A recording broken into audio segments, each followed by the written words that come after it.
our topic for today is water. Paano uminom ng water dito sa Pakistan or ang slum. So, ganyan. Pag ganyan ka, pag tumayo ka, pag inom ka ng tubig, bawal. May steak or eggs like ganyan. So, pag nakaupo ka, ganyan, pwede. Yung mga bata, pag uminom ka sa cooler, talagang uupo sila, talagang ganyan sila, yung mga niki-niki, yung mga bata, talagang uupo sila kasi bawal. So, sabi ng kanilang, Ami, Abu, Sister Pen, Pra, so ganyan, bawal. Ang ibig sabihin is, yung mga lapitin daw ng mga demonyo, yung mga ganyan, basta mga bad luck daw pag ganyan daw. Mga, yun ang sign. Bad luck, yung mga demonyo, satan, yung mga ganyan. So, yun ang meaning pag uminom ng nakatayo. So, mga devils, so mga ganyan. So, thank you for watching!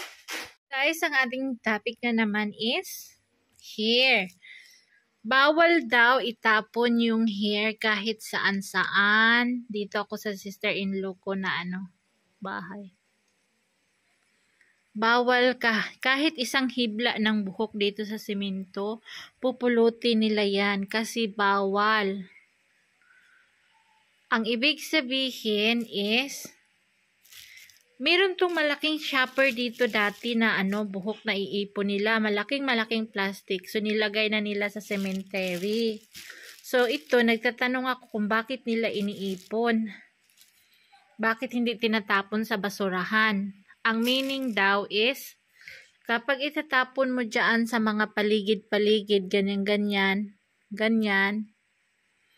is, laging sumasakit ang iyong ulo. Yan. Laging nasakit ang ulo. Ito, kaya iniipon dito, yun ang meaning. Nilalagay nila sa sementeryo kapag puno na yung plastic. Nagsusuklay sila isang place lang nakaupo. Bawal din magsuklay na nakatayo. So nakaupo talaga. Kasi isa rin yung meaning na nagsuklay ka ng nakatayo, bawal kasi parang about financial na mauubos yung financially, kumbaga yung ganun. So nakaupo talaga magsuklay. So, yun ang meaning ng iniipon na buhok. Dito kami sa sa gym. Mag-gym daw siya. Sige, buhatin mo. Okay. One. Sabi mo, ilang kilo ito? Ilang kilo? 80 kilos. 80 kilo. 80 kilos? 80 kilos away. Ito. Oh, ito mali. Dalawa. Sige. Taas mo yung kamay mo. Taas mo. Straight mo yung kamay mo. Straight mo.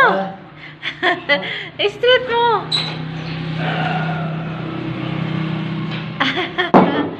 Ay, Maria Joseph. Maria Yusuf. Gym. Mag-gym daw tayo,